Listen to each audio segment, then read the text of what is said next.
I'm going to talk about dialysis and drug dosing adjustments. We talked about that a little bit when we played Jeopardy on Friday. There is a statement from the National Kidney Foundation that was just recently published by AJHP, the American Journal of Health System Pharmacy, trying to sort of get people to buy in and accept the race-free EGFR formula as the mechanism or a mechanism for approving or for standardizing drug dosage adjustments. Recall today that we have some heterogeneity in how we assess kidney function to communicate drug dosage adjustments. Oftentimes as pharmacists, we're using creatinine clearance via Cockcroft and Gall. Some of our medicines rely on EGFR. We talked about metformin was one of our Jeopardy solutions on Friday.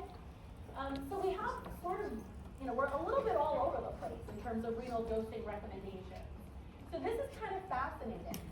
It just recently come out into the literature, so people are beginning to talk about it, but we're nowhere near universal acceptance and adoption with this statement. So again, things that I think are important things to be aware of as professionals.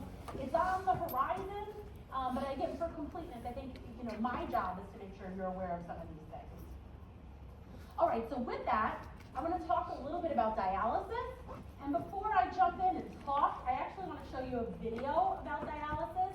This is a patient education video. I want to take the 10 minutes to watch it because it sets the tone for all of the content and all of the science and all of the therapeutic stuff that I'm going to introduce in today's lecture. So this is actually a pretty great video. It's an old video from YouTube. Dr. Mike Evans is a nephrologist or a doctor from Canada who put together some of these patient education videos. I think it hits some of the key points that we'll fill in the details on. I want to make sure you understand the fundamentals of dialysis before I jump in with more clinical content. So bear with me, 10 minutes.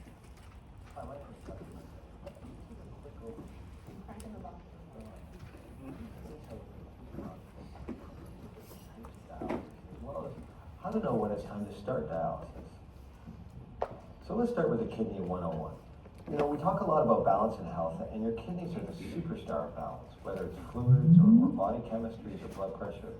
Our kidneys orchestrate with other major organs to keep this delicate equilibrium going 24/7. All this while filtering out waste products created by our body's metabolism. So when your kidneys start to shut down, your body has a hard time keeping a balance. You might retain fluid or waste products, your potassium or sodium might become abnormal, your blood pressure might rise. This can all make you feel rotten and raise your risk for serious illness. So you need a new way to filter and balance your fluids and electrolytes, and this is where decisions about kidney transplant and dialysis come in. It takes quite a while to plan your transplant or dialysis though. Your doctor will usually start planning for this when your GFR, which stands for glomerular filtration rate, a test of your kidney, is around 20. This is about the same as 20% kidney function.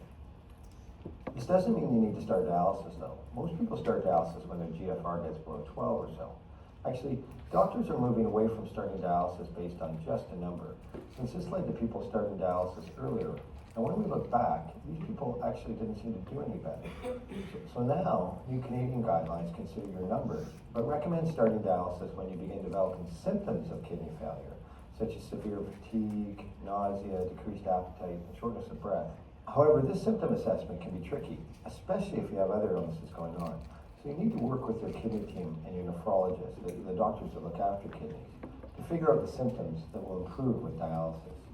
We want people to start thinking about their treatment options at least a year before they are going to need to start dialysis, as it takes at least 3 to 6 months to make dialysis happen. So let's consider your dialysis options. One option is actually do nothing. You may feel that because of where you are in life, that your best choice is actually to let your kidney failure run its course. We call this conservative care, and the goal is to preserve kidney function for as long as possible through diet and medication, but knowing that this will not stop the slow decline in the kidney function and will ultimately lead to death. Conservative care is often chosen by people with other medical conditions who aren't candidates for transplant and feel the burden and discomfort caused by dialysis outweigh the potential benefits. The next option is to get a new donated kidney, either from a living donor, a relative or a friend usually, or someone who has died suddenly, known as a deceased donor. Not everyone is a candidate for kidney transplant, so it's really important to find out if this is a treatment option for you. As far as the two types of kidneys, deceased donor kidneys are not available immediately. In fact, in Canada, about 20% of people on dialysis are waiting for deceased donor kidney transplant, and it usually takes on average about 5 to 8 years. If you can get a transplant, this is the best treatment option for most people, since you will live longer and better than on dialysis. So that's why it's important to think about the other type of kidney donor, getting a kidney from a living donor, usually a family member or friend. Kidneys from a living donor tend to last longer than those from a deceased donor, and the transplant can happen earlier, even before you start dialysis. That's why it's important for you to talk to family and friends about the possibility of them donating a kidney to you. This reminds me of my neighbor and friend, John Nabaresny, who found out that the guy who rented out his basement needed a new kidney. And so he went out and got himself tested, and it turned out he was a match. So he donated his own kidney. Incredible. We need more people like John, and it's probably a lesson ultimatum for all landlords, I suspect. Okay, I digress, but this leads us to our third option, dialysis.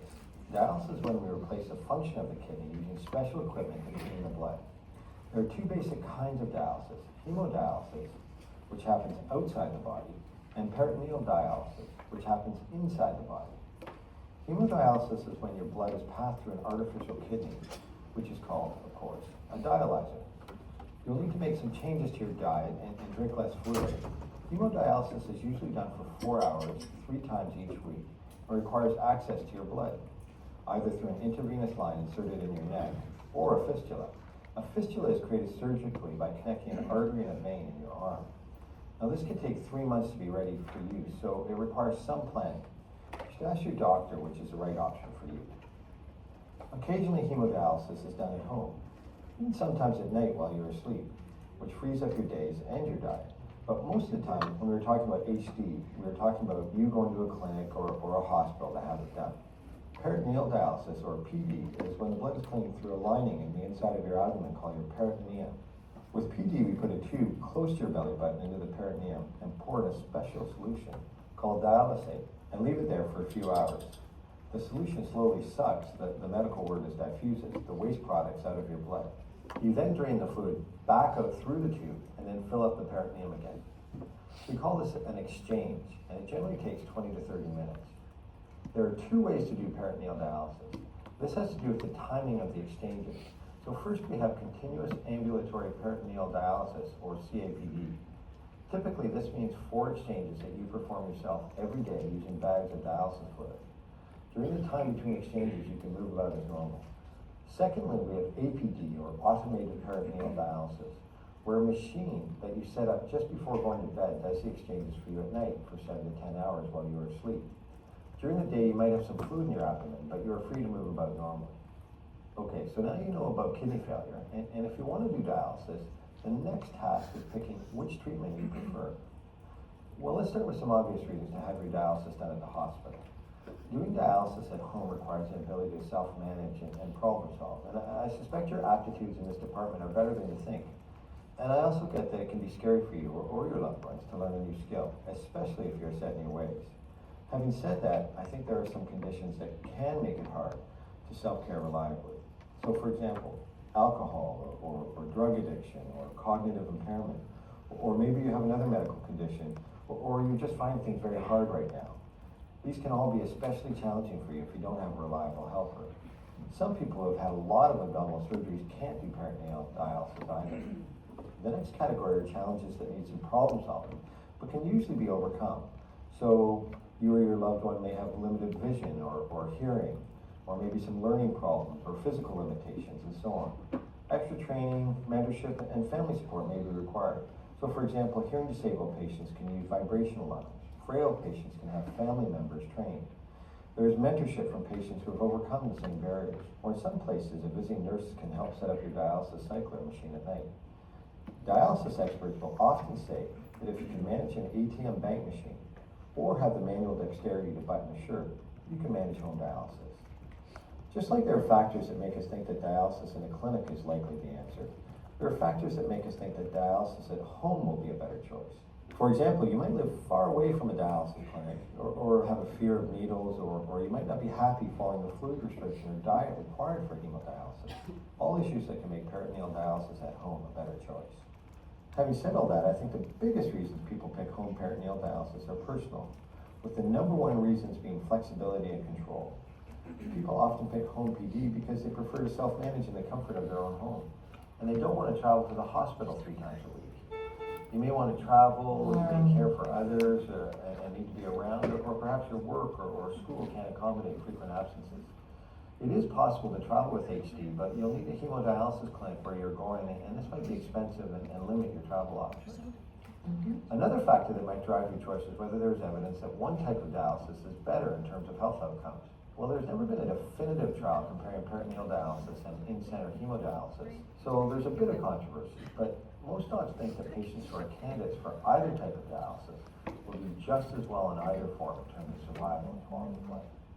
I think the reality here is that patients do best when they're able to get the information ahead of time, come up with a plan, and pick the type of dialysis that fits with their lifestyle. If we exclude really sick people who would not be able to do home dialysis, studies tell us that most patients who receive comprehensive education about the different types of dialysis will choose home dialysis, usually peritoneal dialysis. Okay, let me summarize. There are 2 main treatments if you need dialysis. One is hemodialysis, where you typically go into a hospital or a clinic on a predictable schedule and are hooked up to a dialyzer for about 4 hours 3 times a week. And you need to make dietary changes. Some patients are trained to do their own hemodialysis at home. The second treatment is peritoneal dialysis at home, which can be done with 30-minute exchanges 4 times a day, or by setting up a machine at bedtime which automatically does the exchanges while you sleep. PD is portable, and you can take it with you if you need to travel or if you want to do it outside your home. Both these approaches require a procedure for access and some training. So if possible, it's important that you make this decision at least 3 to 6 months before you actually need dialysis. Both of them require you to keep an eye on your symptoms: severe fatigue, nausea, decreased appetite, and shortness of breath, since these will guide you and your kidney team to know when it's time to start dialysis. Failing kidneys is definitely a journey, and hopefully this overview, combined with discussions with expert patients, and people you trust, will make your journey more personalized. Hope this helps, and take care.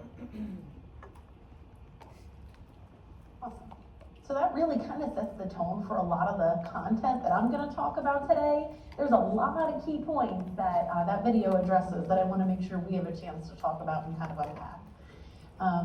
All right. So you heard this talked about in the video, and I'm going to reiterate it here. Well, let me back up for 30 seconds. There's about 800,000 people living in the U.S. with end-stage kidney disease. There's about 70% of that end-stage kidney population who are on some form of dialysis. Of those individuals with end-stage kidney disease, about 30% are managed with a kidney transplant. So, the quote-unquote cure for end-stage kidney disease is to obtain a new kidney. But the reality is not everyone has a chance or is eligible for renal transplantation. So a lot of times, and again, far and beyond, 70% of people with end-stage kidney disease are managed with dialysis. Dialysis becomes the most common modality, the most common renal replacement therapy. Of the different dialysis modalities I'll talk about today, hemodialysis at present is the most common form of dialysis. You might want to remember that. But hemodialysis, I'll probably say it a few more times because it's important. So you saw this in the video. There's no magic EGFR when we decide, or when the medical team decides to initiate renal replacement therapy or initiate dialysis. For chronic kidney disease, we usually say that the important milestones to keep in mind: early nephrologist referral to a nephrologist when that EGFR is 60, begin planning for dialysis or renal replacement therapy, or identifying what the patient's goals of care, what are their wishes, when the EGFR falls to 30 or less. Because as you saw, we have to do a little bit of education, there's planning, there's surgery to establish the dialysis access, regardless of whether an individual chooses hemo or peritoneal dialysis. We have to kind of take some actions that require some advanced planning. Why do you start when the EGFR or creatinine clearance falls below 30? There's training. You saw, sort of training family members or who will be the supportive caregivers for the individual. There's a need for a patient to make a decision because, again, there's some planning with regards to the dialysis access that's important. There's also this time for psychological adjustment that has to take place and that we have to sort of accommodate for. Usually dialysis is initiated once a patient reaches an eGFR of less than 15, that's stage 5 chronic kidney disease or end-stage kidney disease, and when the patient's clinical status deteriorates.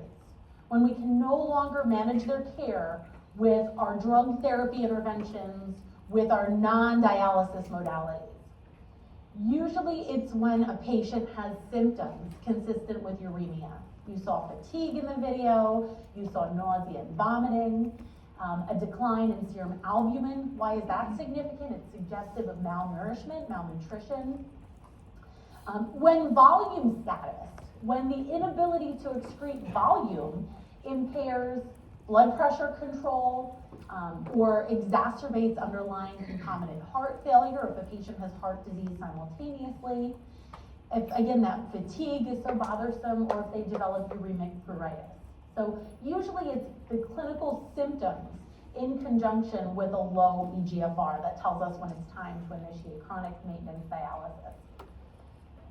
We talked about these as the indications for acute dialysis. These are also the indications that usually let the medical team know that it's probably time for a patient with chronic kidney disease to transition into sort of chronic renal replacement as well. That refractory acidosis, the persistent electrolyte abnormalities, especially persisting hyperkalemia. Again, more of an acute dialysis indication, but intoxication or a toxic ingestion. Persistent volume overload, refractory to aggressive diuresis.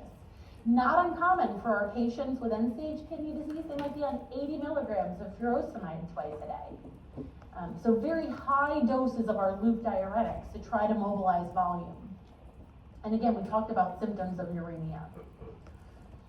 So I'll talk a little bit about hemodialysis first. As I mentioned, hemodialysis is the most common, most prevalent mechanism for renal replacement therapy in the US today.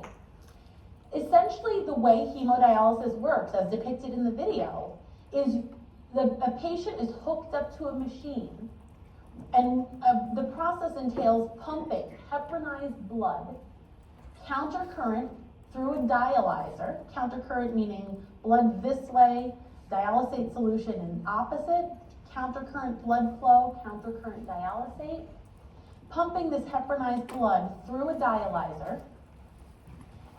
And essentially what happens as blood and this dialysate solution run countercurrent to one another, blood gets passed, and the membrane is semi-permeable, blood gets passed on one side, dialysate fluid on the other, and between the processes of osmosis and diffusion, there's also a process known as convection, where basically metabolic waste products are drawn from the blood into the dialysate solution. So waste products, extra fluid, move from the blood into the dialysate. Blood gets pumped back, returned to the patient. And this process takes usually 3 to 4 hours, as you saw depicted. Not uncommon, but patients go in center. Dialysis centers are located kind of everywhere. In Delaware, I've seen dialysis centers in the shopping malls. Believe it or not, many are freestanding in office parks and complexes. The way it works, patients go to their center usually 3 times per week. And it's kind of interesting, it's usually a Monday, Wednesday, Friday, or a Tuesday, Thursday, Saturday schedule. We don't often deviate from that. Again, outpatient or ambulatory setting. There is an option, very small number of individuals usually taking advantage, but there is an option for home hemodialysis. Far and beyond, most patients will go in center in this day and age. 3 times per week, usually 3 to 4 hours at a clip. The nice thing about hemodialysis is the center. So while the patient is hooked up to this dialysis tubing and to the dialyzer and dialysis machine, the nurses who work in the center can administer those IV medications. IV vitamin D analogs, IV ESAs or injectable ESAs. So from an adherence and a med management perspective, it's kind of nice. Again, it's one less thing that a patient has to worry about being adherent to on their own. And again, just more cartoons and images. You can see the hemodialysis machine depicted here. You'll notice that the patient is hooked up. We'll talk a little bit about dialysis access and how that can happen in just a minute. But basically, they need sort of an arterial line to the dialyzer, so carrying blood away from the body, and a venous line to return the blood back. And we'll talk about what the access looks like. Those are important concepts we should be familiar with as pharmacists. You can see that we use heparin usually to make sure that there's no clotting that occurs throughout the dialysis circuit. And again, just like the heparin is administered, other drugs can be administered on treatment as well. This is important, I would know this slide. So when we talk about dialysis, hemodialysis, there's 3 different types of vascular access you should be familiar with. Why? Because pharmacists who work in dialysis centers as consultants, which is a requirement by law, every dialysis unit has to have a consultant pharmacist who comes in and does chart review and helps with policy development and things like that, so possible career path. Pharmacists oftentimes play a role as part of the medication management and the education team in educating patients in center. So if someone needs acute emergent hemodialysis, let's say we have a patient who presents to the emergency department, they have a history of chronic kidney disease, all of a sudden they're short of breath, they've got chest pain, nausea, vomiting, they're found to have an acute worsening of their kidney function, their potassium is 7, the nephrologist says, okay, this patient needs hemodialysis emergently. Usually what we'll do is drop a venous catheter. That's a central venous catheter, so it's a catheter that goes into your neck, one of your large neck veins usually. And these catheters have, again, an arterial and a venous side. They've got 2 ports because you have to be able to pull blood out and then return it to the other side. What I will tell you, again, we can do that emergently. If someone has an absolute emergent indication for hemodialysis, we can drop that catheter in the ER and get a patient hooked up within a couple of hours. What I will say is that catheter is not a great long-term solution for hemodialysis. What do you think is the problem with a venous catheter? And why is that not an optimal strategy? I brought the prize bin, so I have little prize tickets too. So what's wrong with the venous? What could go wrong? Tell me. Yeah, so I said it on the slide, but infection, how come? How come? Why is this a risk for infection? Anybody know? Yeah. Okay, so that's a good thought. So patients, and we'll talk about that with peritoneal dialysis too, because PD also requires a catheter. You gotta have good hand hygiene. So when somebody's performing catheter care, certainly there's a risk of infection, and it could be due to skin flora. It could be due to touch contamination. You gotta be meticulous about that aseptic technique. What else? Why is a catheter bad? I know this is like next module ID stuff, but what's wrong with a catheter?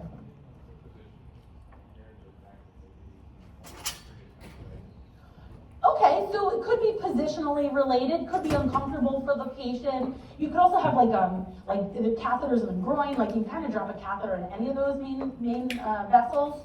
But positionally it could be kind of bothersome.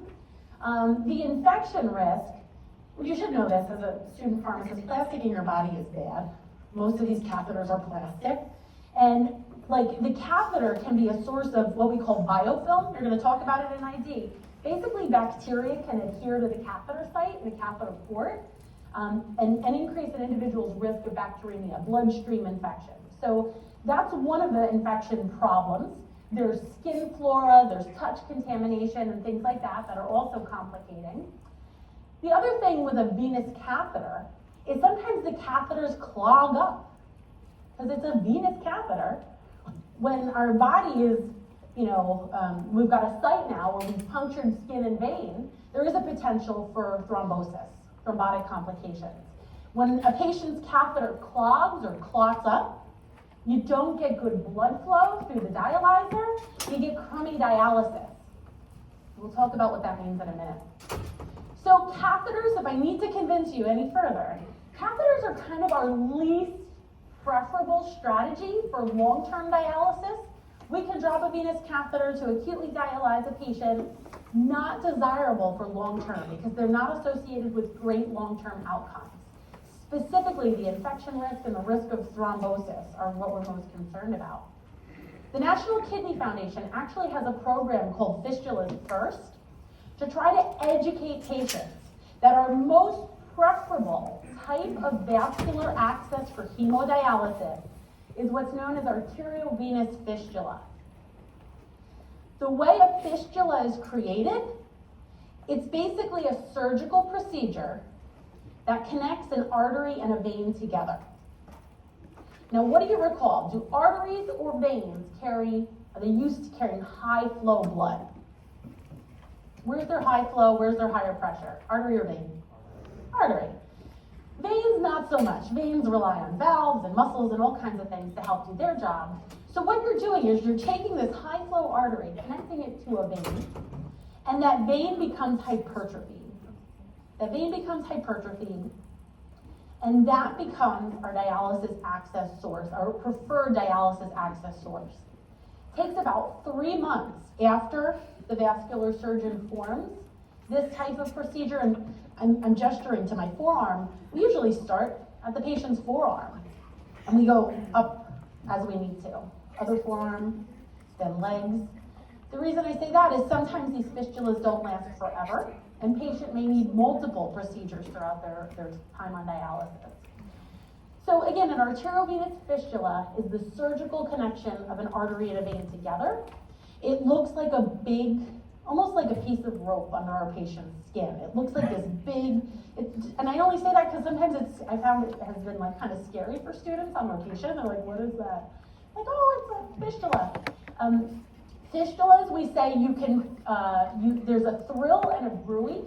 That's how we know a fistula is functioning. A bruit is a sound, like whoosh, whoosh, whoosh, of blood flow. That lets us know that's a good functioning fistula.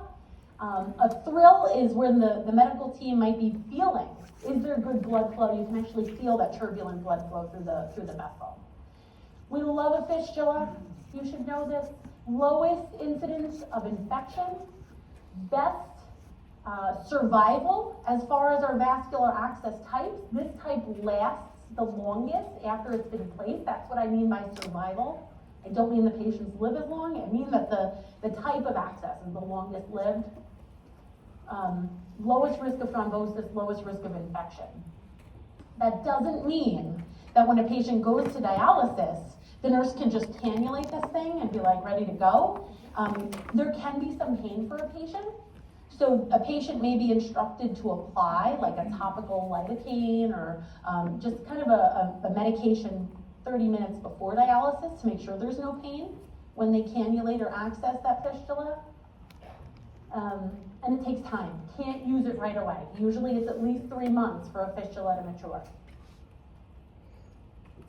And then a graft. So let's say a patient's veins are not as strong or they have advanced vascular disease, and maybe they're not going to be a great surgical candidate for a fistula. A graft is the next preferable option to an AV fistula. A graft uses a plastic to form that anastomosis between the artery and a vein. You don't have to memorize it, but it's polytetrafluoroethylene is what the graft material is usually comprised of. Again, a graft is usually used in people who have underlying vascular disease, where a fistula may not be possible. Recall that catheters are the least preferred for the reasons we spoke about. So again, here, just to kind of summarize what I just sort of described, you can kind of see on this arteriovenous fistula here, You've got the surgical connection where vein and artery are connected to each other. On the venous side, what's happening is one needle is placed into the fistula to connect the patient to the dialyzer. Another needle is placed or cannulated to connect the dialysis machine back to the patient. The nurse who's doing this uses good aseptic technique. They clean the fistula site. They are gowned and gloved. They've got gloves and face masks because, again, you don't want to create a source of infection. Here's the graft, where, again, artery and vein aren't surgically connected, but they're connected via this sort of plastic or synthetic material loop. And then again, you've got sort of a catheter. And there are some venous catheters that can be a little bit more permanent. We call them permacaths. But again, not desirable for as a long-term solution if possible. Next, we'll talk a little bit about that semi-permeable membrane that's involved in hemodialysis. So there's this semi-permeable membrane, blood runs on one side, dialysate solution on the other. We don't use conventional membranes at all anymore, so we don't really see these in routine practice. What we're talking about nowadays are high flux, high efficiency dialyzers. And what I mean by that, usually today's dialyzers have larger pores, drugs that historically weren't considered dialyzable, like vancomycin, huge molecule. Today with high flux, high efficiency dialysis, vanco can be removed, and those high molecular weight, large molecular size molecules can pass through the dialyzer. You get lots of good ultrafiltration. Ultrafiltration is fluid removal. So with high flux, high efficiency, great fluid removal. Usually a shorter session. So conventional dialysis, when we first started dialyzing patients in the 70s and 80s, would take 4 or 5 hours or longer for a patient to be on therapy. Again, dialysis today about 3 to 4 hours, and again, 3 times per week. Usually with our dialysis machines today, you get about 350 mLs per minute circulating through the dialysis machine. And again, over the course of 3 or 4 hours, you can kind of figure that out. I do think these concepts are important. The reason I bring this up and how do we measure the adequacy of hemodialysis, better adequacy means better outcomes for our patients. So one of the numbers we use is a KT over V. KT over V is unitless. You're not going to have to calculate these. I'm not going to make you calculate it by any means. But it's a unitless parameter. It stands for K is clearance, T is the time on dialysis, V is the volume of distribution of urea. I think we're usually shooting for a KT over V of like 1.2 to 1.4. You don't have to necessarily memorize that. But these are usually important. So pharmacists working with dialysis centers as consultants will help to sort of analyze from a quality improvement perspective how well is the center doing with dialysis. So just knowing that these are sort of some of the metrics that are used, I think, is important. URR stands for the urea reduction ratio. Before a patient is hooked up to the machine, they're sort of analyzing their BUN pre-treatment. After treatment, it's the BUN post, and multiplied by 100%. What you're aiming for here is a urea reduction ratio of about 70% or greater. And again, it's the, sort of the BUN post over the BUN pre times 100. Worthwhile talking about and mentioning some of the complications. I'm going to compare and contrast hemo and peritoneal dialysis as we wrap things up in today's lecture. But what I think is relevant is knowing that things can go wrong on dialysis, on hemodialysis treatment that we should be aware of. Some of these problems, we've got drug therapy interventions that can be useful for treating. So, one complication is hypotension. Probably the most common intradialytic complication is hypotension. Muscle cramping, not uncommon for patients on hemodialysis because we're shifting fluids and electrolytes. Patients can cramp up, and that can be a significant problem. Also that uremic pruritus that we talked about, or pruritus due to the accumulation of those metabolic wastes, in addition to the nausea and vomiting and headache, chest pain, or back pain that can occur. So, I'll kind of focus on the hypotension, muscle cramps, and pruritus, because I think these are probably most relevant for pharmacists. Intradialytic hypotension, as I mentioned, is probably one of the most common on-treatment complications that we see happening here. Upwards of 20% or more of dialysis patients will drop their blood pressure on treatment.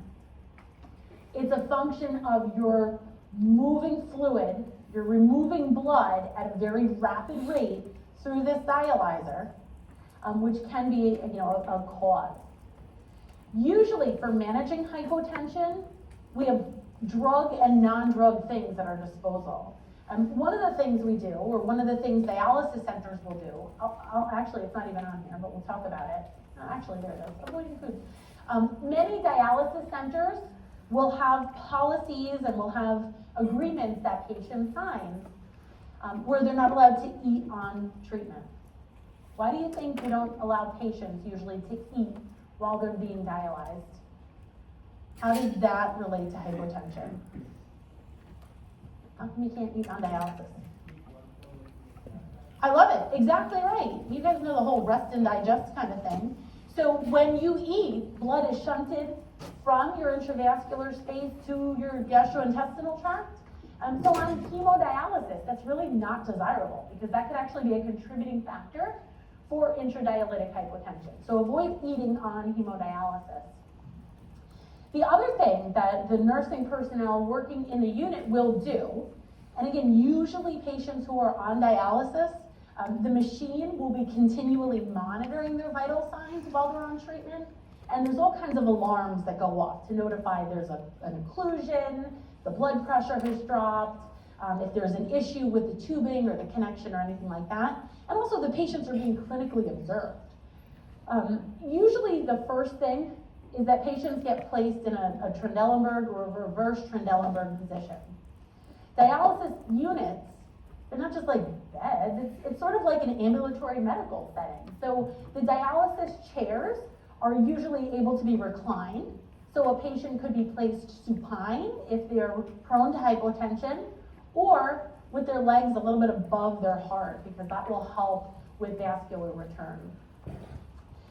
A lot of times when a patient drops their pressure on dialysis, they will slow, that'll be a trigger to slow the rate of dialysis. So slow the blood flow through the dialysis circuit. And then oftentimes the dialyzer themselves, the hemodialysis machine, will have the ability for a nurse to administer a bolus of sodium chloride. Sometimes we use like ultra hypertonic saline, 23.4%, just like 10 to 20 cc's of that, or an IV fluid bolus of normal saline, usually a little bit more volume in that instance. So that sodium bolus to the intravascular space can, of course, mechanistically trigger increase in blood pressure. And then the other substance we use a lot is midodrine. Some people have called midodrine, have you talked about this in cardio therapeutics? Vaguely, maybe?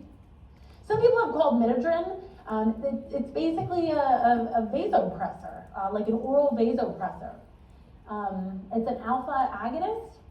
Usually we can use midodrine prophylactically, meaning a patient might be prescribed, take 5 or 10 milligrams of midodrine 30 minutes before hemodialysis. If they're repeatedly prone to intradialytic hypotension, so again, sort of as a prophylactic strategy.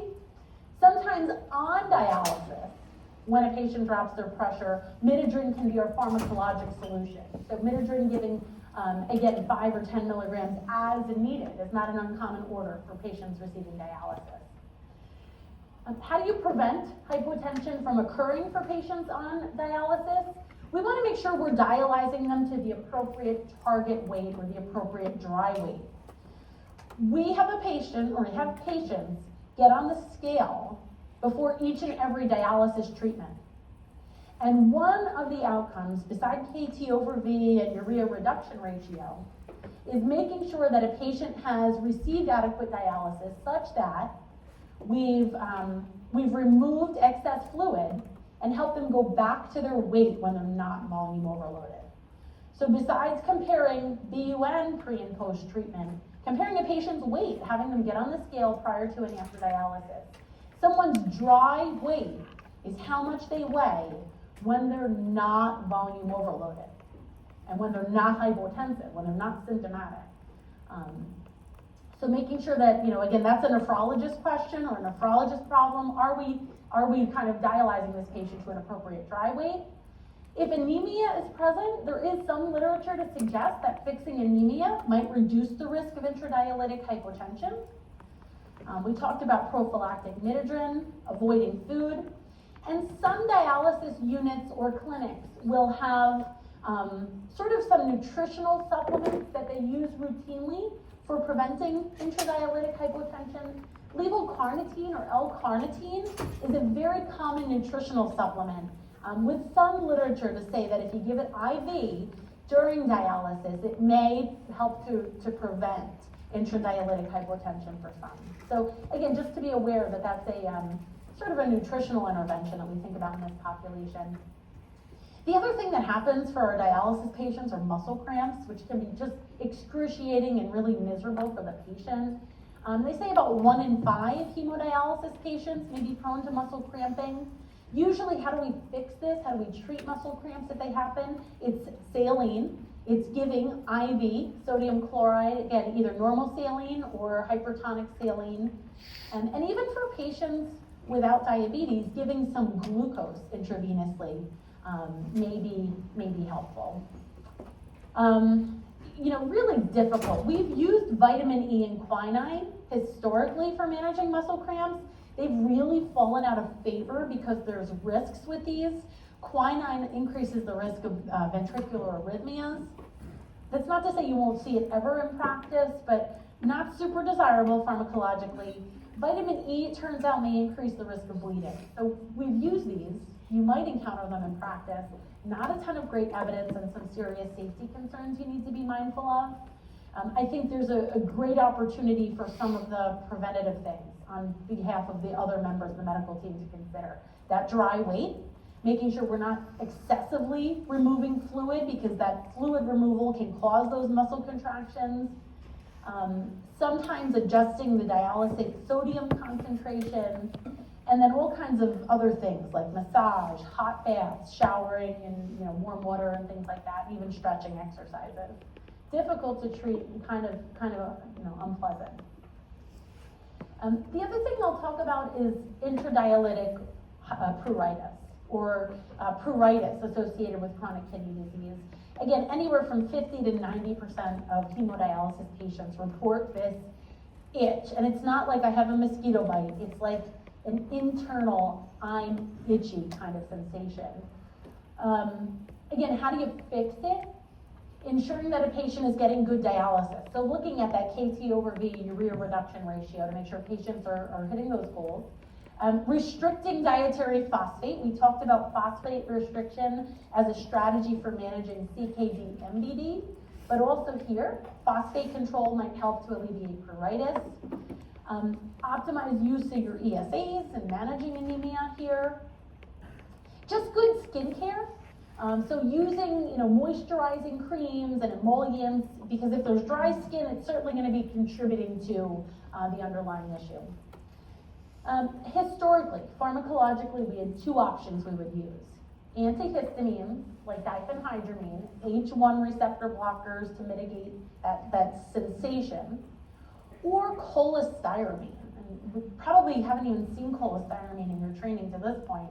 This is a bile acid binding resin. It's an old drug we used to use for cholesterol management before we had statins and other sexy options for hyperlipidemia. Questran binds bile acids. It binds what we think are some of those uremic toxins, and then the patient eliminates them in the feces. The problem with cholestyramine is drug interactions too. There's a newer drug. So again, I talked a little bit about diphenhydramine and cholestyramine that can be used here. There's another parenteral drug that can be administered. It's administered on dialysis, so it's not something a patient has to think about being adherent with on their own. But it's a drug called difelikefalin. Difelikefalin. I am not good at this one, I'm not gonna lie. I don't know. Anyway, it's used to treat pruritus in patients with moderate to severe CKD-associated pruritus. And the way it works, believe it or not, it's like an opioid receptor blocker. It doesn't cross the blood-brain barrier, so we don't see CNS depression, respiratory depression like we would see with opioids, but it essentially is inhibiting one of the mechanisms for peripheral pruritus. Again, the dose is based on a patient's targeted dry weight, 0.5 mics per kilo. Seems to be really well tolerated. No tremendous side effects and things to be mindful of. But again, a parenteral option that can be used for patients who are on dialysis. We talked a little bit about these, a little bit about those vascular access complications. Again, catheters are generally the most prone to complications related to the vascular access, but what we're usually talking about are infection and thrombosis. When a catheter is placed, you could also worry about arterial puncture or pneumothorax, where a patient ends up with blood in their pulmonary space, or hemothorax. And again, vascular strictures and other vascular abnormalities. Again, greatest risk of complications usually associated with those catheters for access. And I touched on this already a little bit, but you know there are certain factors that influence how efficient hemodialysis is working. Usually it has to do with the type of dialyzer. Nowadays, I told you, usually our dialyzers are high flux or high efficiency. It's how long a patient is on the dialysis treatment. Longer dialysis, better outcomes. And you know, again, what kind of flow rate is able to go through the machine via the blood flow? What kind of dialysate flow rate is the machine able to accommodate? And can the patient tolerate without becoming hypotensive on therapy? Okay, so that's hemodialysis. Who's got questions about hemodialysis? You kind of like clarify a lot of things here, I hope. Okay, cool. I'm gonna keep trucking.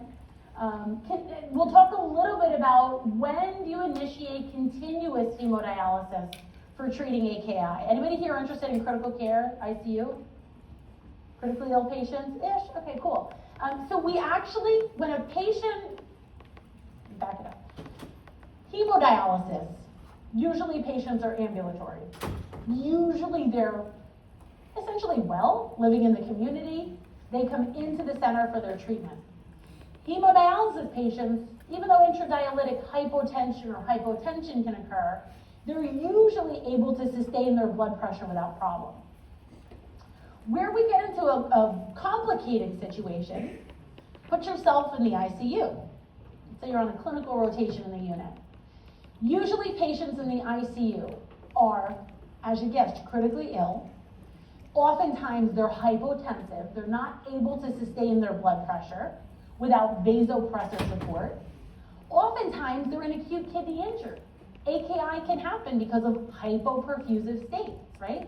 If you have severe sepsis, if you have septic shock, cardiogenic shock, any of those syndromes where there's profound hypotension, those are not patients who are going to be eligible for routine hemodialysis. So we usually use continuous renal replacement therapy. It's abbreviated CRRT for continuous renal replacement therapy.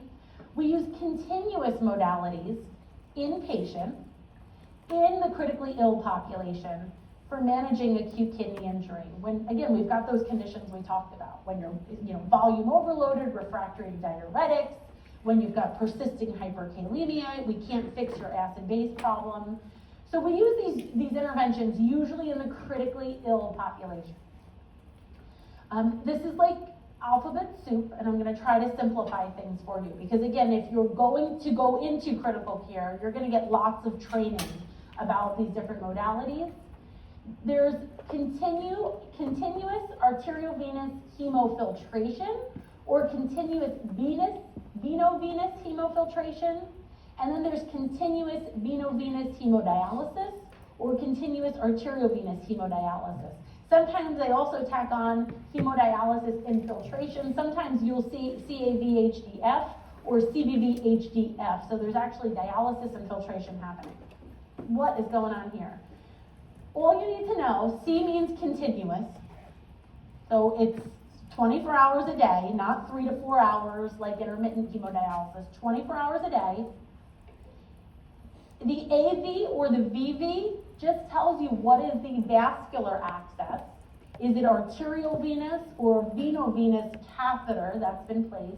This type of dialysis requires a vascular catheter. We're not able to do this type of dialysis via fistula. The H is hemofiltration. The HD is hemodialysis. And again, there's even another modality, hemodiafiltration, HDF, that's also out there in practice. Continuous arteriovenous hemofiltration or continuous veno-venous hemofiltration. What do I think is most relevant for you to keep in mind? The hemofiltration modalities remove fluid and solutes by convection. So there's not a diffusion, it's really more of a convection where the substances are pulled from the blood. Again, CAV is just different because of the vascular access. Arteriovenous relies on the heart as the pump, whereas veno-venous, there's an inline pump that works. Hemofiltration, what I want you to remember here, when fluid removal is most important. Hemofiltration is best at just removing fluid.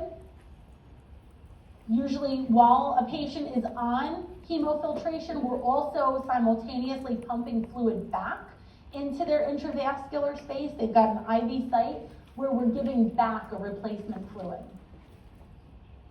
For the hemodialysis procedures, there's a dialysate involved, running countercurrent to the blood flow. Hemofiltration, we're just kind of pumping the blood to help with fluid removal, whereas hemodialysis, we're removing substances from the blood, electrolytes and other metabolic waste by the process of diffusion. You get better fluid and solute removal. So I think that third bullet for each. Hemofiltration, when fluid removal is most important. Hemodialysis, when we need fluid and solute removal to occur. Again, just to kind of touch on that, because that is a form of dialysis, but unlike our intermittent dialysis, it's continuous, 24 hours a day, for hemodynamically unstable patients in the intensive care setting. For ambulatory patients, besides hemodialysis, in-center, on the machine, 3 days per week, 3 to 4 hours at a time, the alternative dialysis modality is peritoneal dialysis. And I think what's interesting about PD is we're using our patient's own peritoneal membrane as the dialyzer here. Remember, I just talked to you a little bit about the characteristics of that dialysis filter or the dialyzer. Here we're using the patient's own peritoneal membrane. What happens is a patient needs a surgery. They need a catheter to be placed into their abdomen. Catheter sort of sticks out. It's, sort of just a little plastic protruding from the abdomen. Patients get educated about how important it is to leave the catheter capped, to use good aseptic technique when they're touching or connecting themselves up to PD, because that catheter is, again, a source of plastic, connection to the outside environment, potential source of infection. The dialysate solution in peritoneal dialysis gets infused into the patient's abdomen, into the peritoneal cavity. And again, the peritoneal membrane, very vascular, huge surface area when we think about it, gets to be a really good mechanism for allowing substances to be diffused into the blood. For example, if we put antibiotics into the dialysate, they can be very efficiently delivered to the patient's blood and peritoneal membrane. At the same time, The infusion of the fluid also allows metabolic waste volume to be eliminated or drawn from the patient's vasculature into the dialysate. It's drained and refilled, and that happens a couple of times while a patient's on treatment. We don't use PD to treat acute kidney injury. This is like chronic maintenance hemodialysis. This is a chronic modality. Patient requires a surgery. They have to have a catheter placed. So it takes like 3 to 6 months to be ready to go for peritoneal dialysis. That's why we start planning when a patient's got an eGFR around 30. What do we usually use? So again, these are just some of the different types of peritoneal dialysis. Old school, the first forms of peritoneal dialysis were continuous ambulatory. Patients were using gravity, infusing the dialysate, dropping the bag, and again, using gravity to drain. So they would fill their abdomen, drain their abdomen continuously.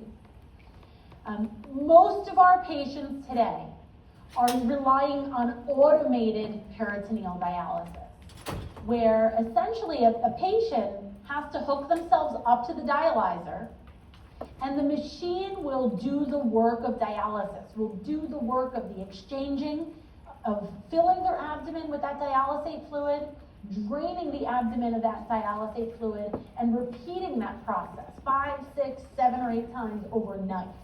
Usually automated peritoneal dialysis is done overnight. It's done every night, unlike in-center hemodialysis, which is 3 times a week. This is done every single evening. Patient hooks themselves up to their dialysis machine, and all of those exchanges are happening overnight. They unhook themselves in the morning, they cap their catheter, and they go about their life. So there's much less interruption on their lifestyle, their ability to work or care for others. And again, a lot of people who are educated and have to make the decision about, where do we start with dialysis modalities, there's quite a number of characteristics that are sort of desirable for peritoneal dialysis. Again, usually lots of exchanges overnight.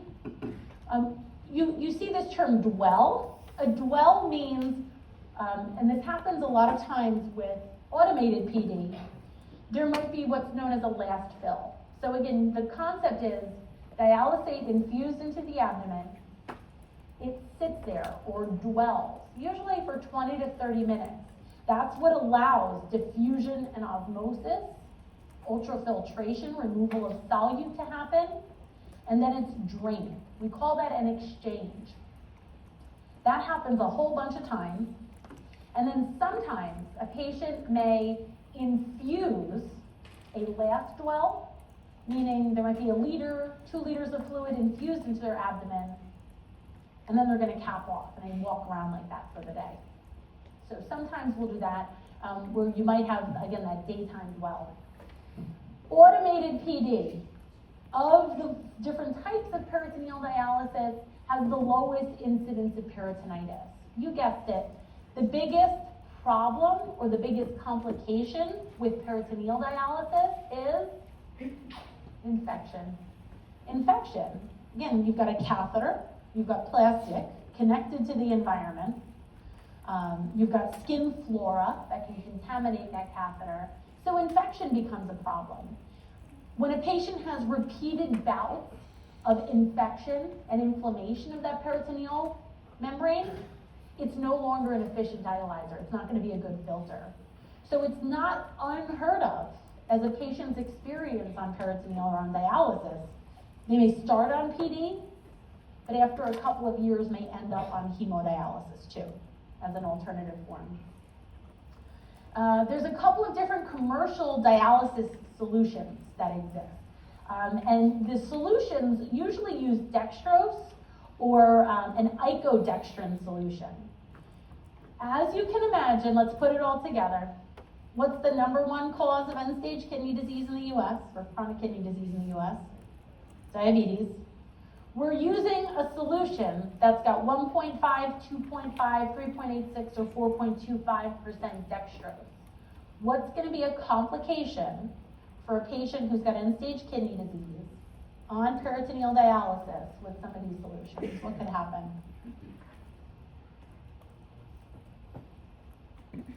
What could happen?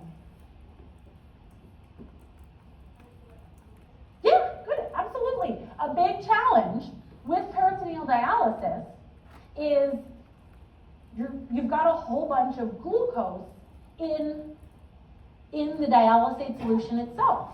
So oftentimes for patients who have diabetes, it doesn't mean it's a contraindication. It doesn't mean that a patient with diabetes can't use peritoneal dialysate or dialysis as a solution for renal replacement. It just means oftentimes we have to adjust pretty aggressively their insulin regimens. The other thing is, because again, some of that dextrose or glucose, although it's in the peritoneal dialysate, in the abdomen, some of it can enter the bloodstream. That's where the hyperglycemia comes from. Also, what is dextrose at the end of the day? It's calories. So sometimes these patients don't have a great appetite because they're absorbing some of those calories. The other thing is, we saw this much more with CAPD, but a lot of times just carrying that volume in one's abdomen, especially again, CAPD, people were filling and draining all day long, not a great, like mechanically, like a suppression to appetite and stuff like that. So we'll talk a little bit about that as far as our complications. The biggest complication with peritoneal dialysis is peritonitis. We get called all the time as pharmacists to help and to figure out drug dosing. Antibiotic dosing for peritonitis is certainly within our wheelhouse of expertise. And it's kind of interesting because we can give IV antibiotics to treat peritonitis, but it's usually even more efficient if we can put the antibiotic in the dialysate fluid. There's a whole set of guidelines, ISPD guidelines, for managing antibiotic dosing in peritoneal dialysis or for managing peritonitis. So lots of phone calls, fairly clinically challenging to be able to figure out. It's all about the patient having meticulous aseptic technique because there's that catheter involved, the direct source from the environment to the internal, where again, risk of infection is pretty high.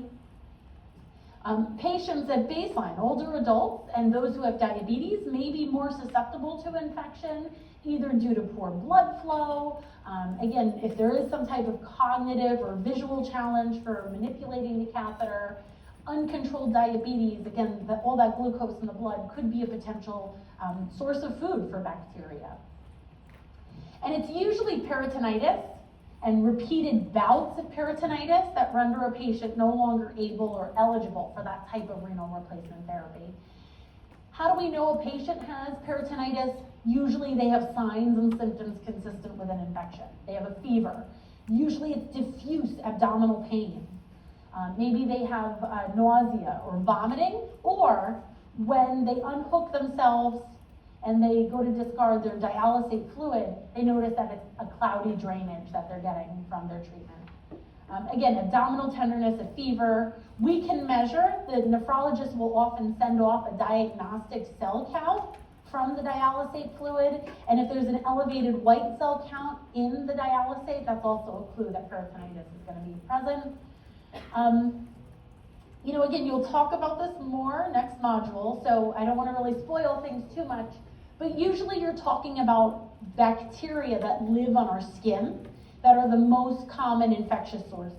MRSA, Staph aureus, Staph epi, and streptococcus. And then some gram-negatives. If somebody has poor aseptic technique, we're all colonized with E. coli in our genitourinary tract, rectum, and things like that. So if you don't wash your hands, E. coli, and then even multi-drug resistant things like Pseudomonas could happen.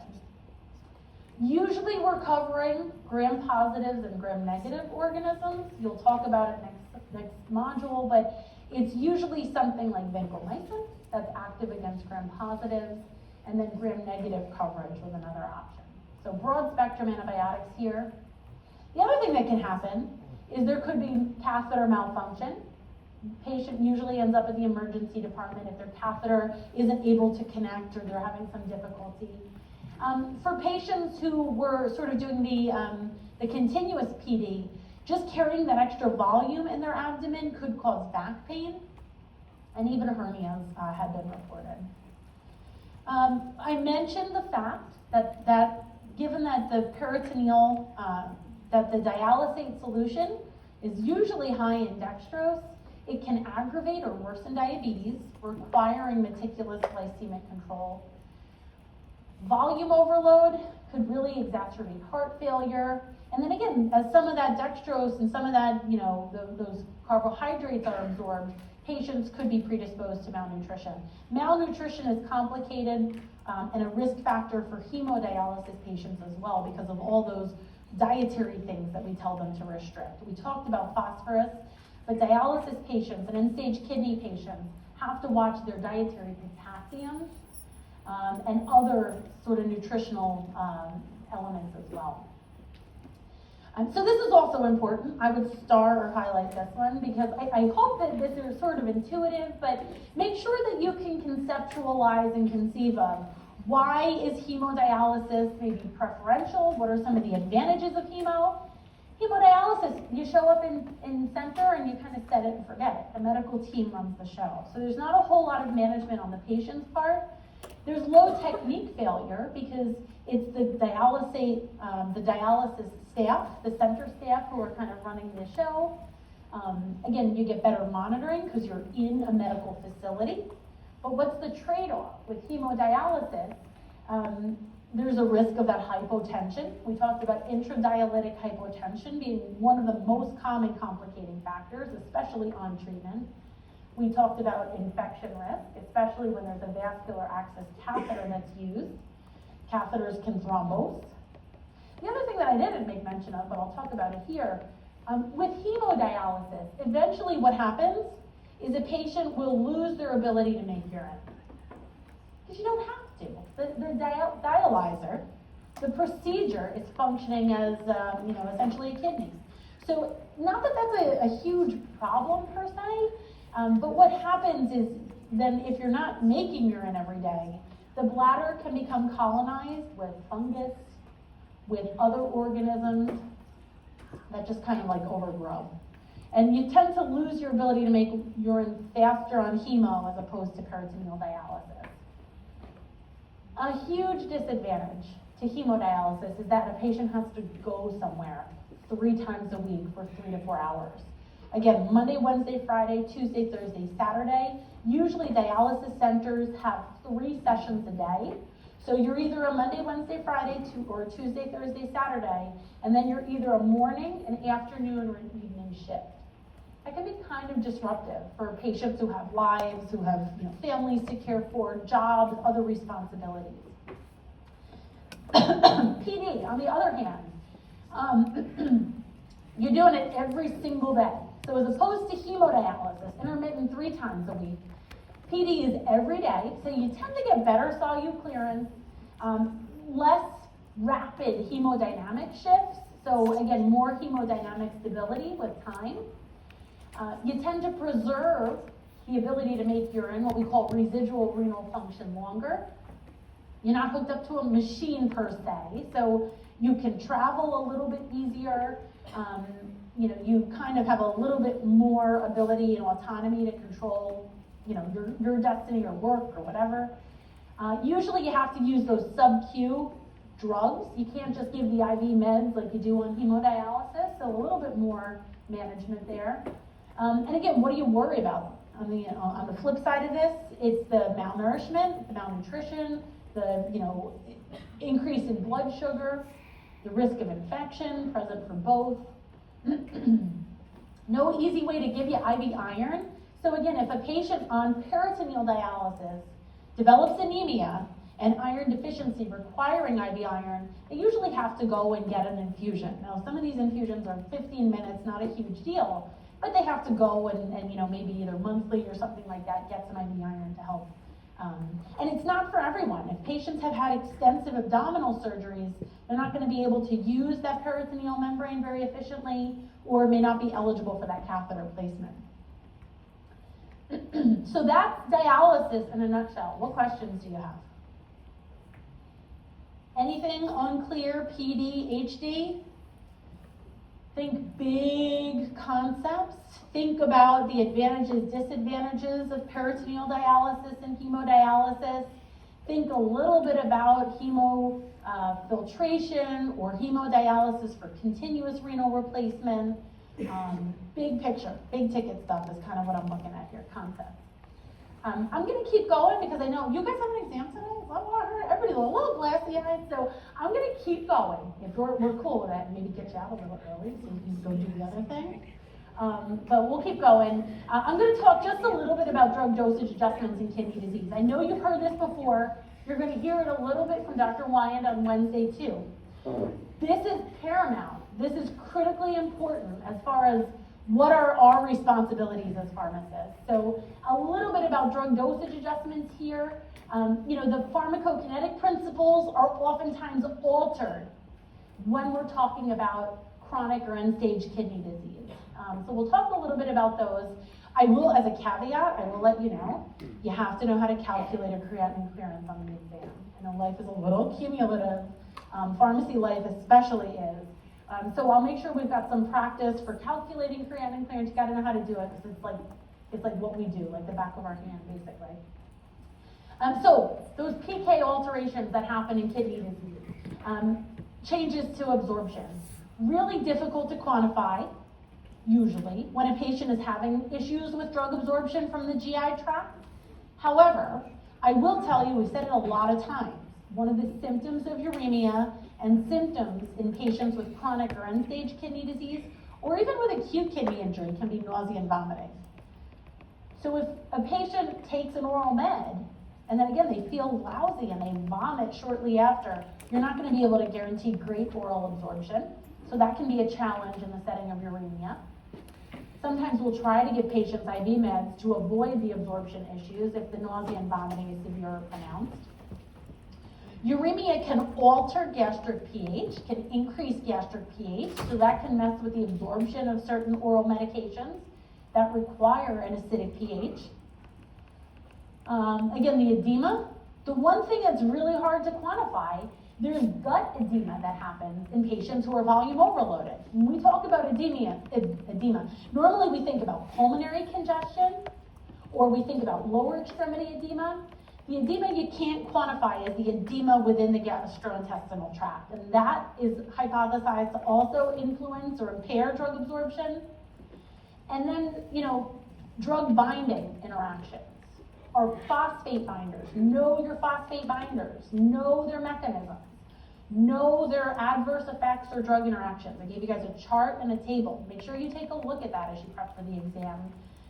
Some of our phosphate binders rely on cationic interaction. They're iron-based. Iron is a chelator, so chelation interactions can happen. Some of our phosphate binders are calcium-based. Calcium is a chelator. So be mindful that absorptive issues can be really common in our chronic and end-stage kidney population. There are definitely alterations in distribution. Again, Dr. Wyand's going to give you a chance to calculate and practice some of this stuff. But we know there are changes in concentrations for those water-soluble drugs that occur because, again, in the setting of volume overload, perhaps you have a greater volume of distribution. We certainly have issues with drugs that are highly protein-bound. I said malnutrition is common in this population, so having less albumin, less binding sites to bind up those other highly protein-bound medications.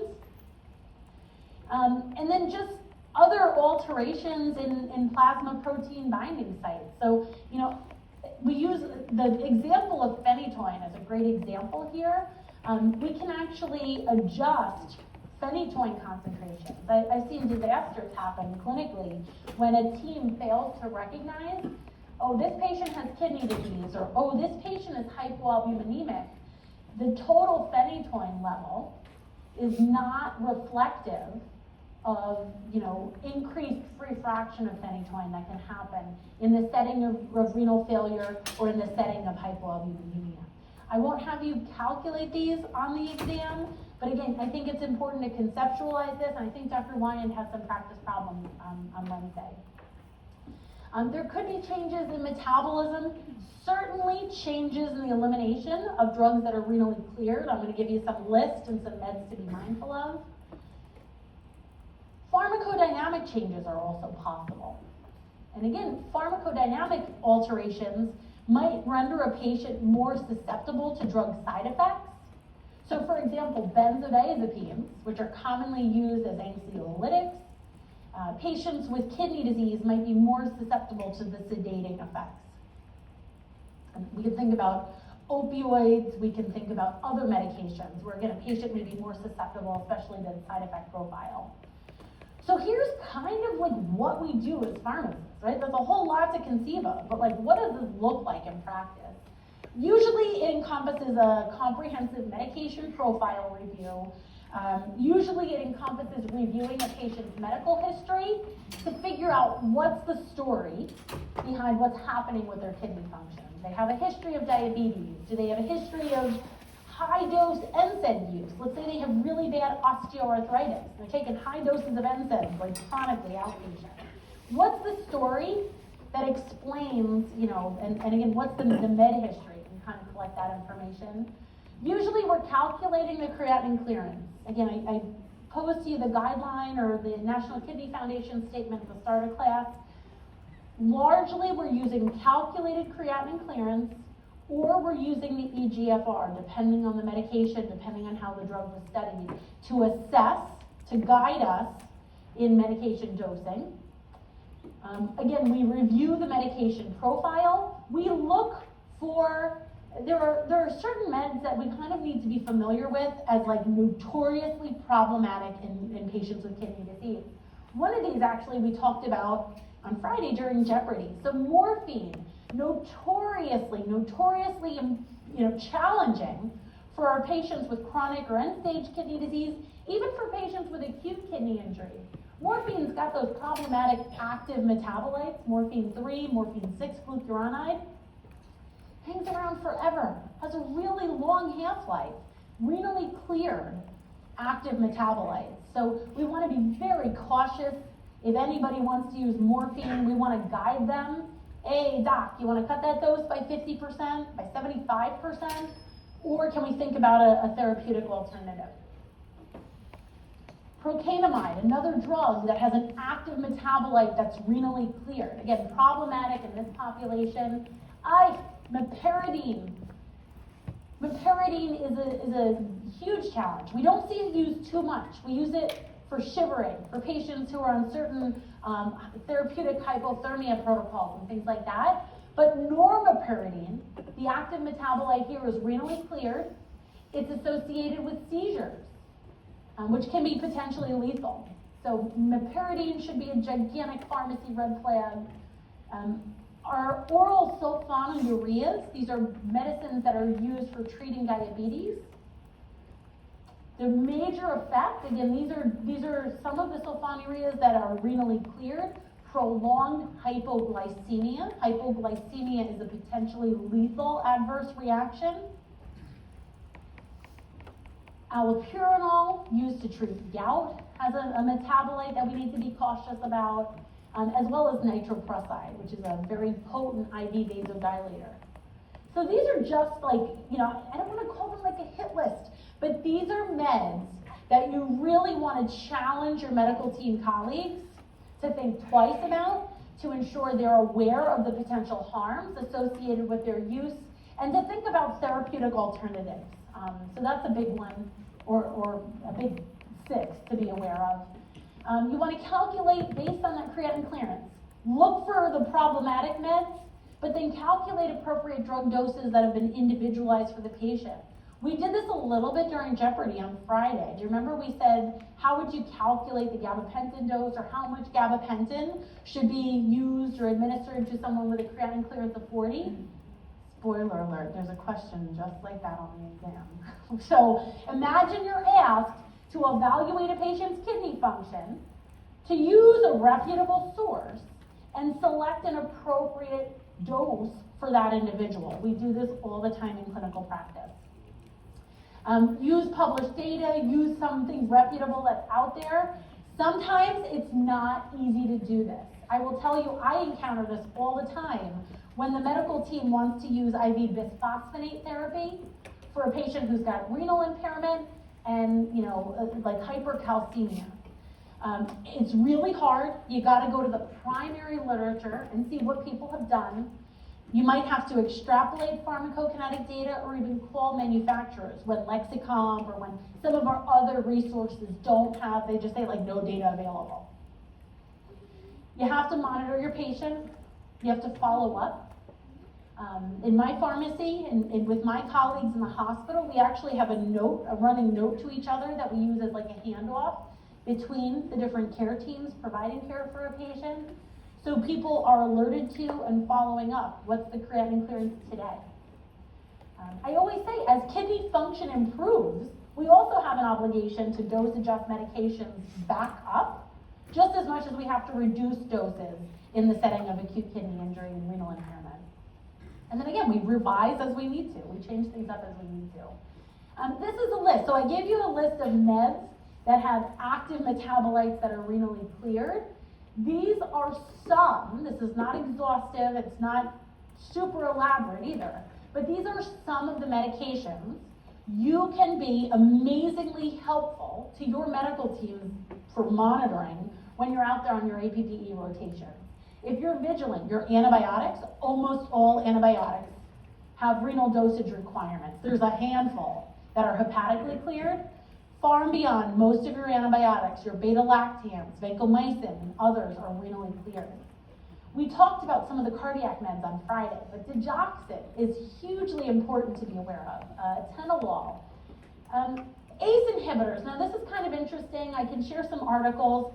We used to say, when I was a student, when a patient, let's say, had chronic kidney disease, they were on ACE inhibitors to slow the progression of kidney disease. We used to say we'd stop the ACE inhibitor around a creatinine clearance of like 30 to try to preserve kidney function. There was a recent study out not too long ago that says, you know what, you don't need to do that, but you need to be vigilant for patients with progressive kidney disease. If they're developing worsening hyperkalemia and electrolyte disturbances, maybe you back off or reduce or hold the ACE inhibitor until they end up on dialysis when you can safely restart it, because now you have a mechanism to eliminate potassium besides relying on their native kidneys. Some of our lipid-lowering drugs, some of our narcotics, codeine and meperidine are the worst. Morphine is not great either, as we talked about. Some of our antipsychotics, hypoglycemic medicines used for managing diabetes and others. I will try to clue you in, I think on the exam, cluing you into some of these things, but keeping an eye for some of these big picture concepts remains important. Don't memorize, but be aware of these meds and how they can be associated with requiring drug dosage adjustments. Here's the dialysis drug dosing kind of factors to consider. For drug dosing in hemodialysis, know that there are drug-related factors that affect how well a drug will be removed. The molecular weight, how water-soluble a drug is, how highly protein-bound is it. Highly protein-bound drugs don't get removed by dialysis very well. And also, what's the volume of distribution? Because if there's a large volume of distribution, you're not going to be able to remove that drug efficiently with dialysis. And then again, we talked a little bit about some of these procedure-related factors, but the type of dialyzer, the rate of blood flow throughout the dialysis circuit, how long, and again, the dialysis flow rate. All right, so I thought I'd throw in some practice questions, so we'll kind of get to some whole ev, hopefully boost up those scores, get you some points as we kind of begin to close out this module. Any questions? We talked about dialysis today. We talked about, again, as far as renal replacement therapies, we talked about hemodialysis, intermittent in-center 3 times a week. We talked about continuous renal replacement, acute kidney injury, critically ill patients. We talked about peritoneal dialysis, and some big, broad pearls about drug dosing that Dr. Lyon is going to have you practice and have you do some calculations on. So we covered a lot of ground. Let me ask you this to get us going here and hopefully to rack up some points and close it out. What's the primary cause of end-stage kidney disease? Is it hypertension?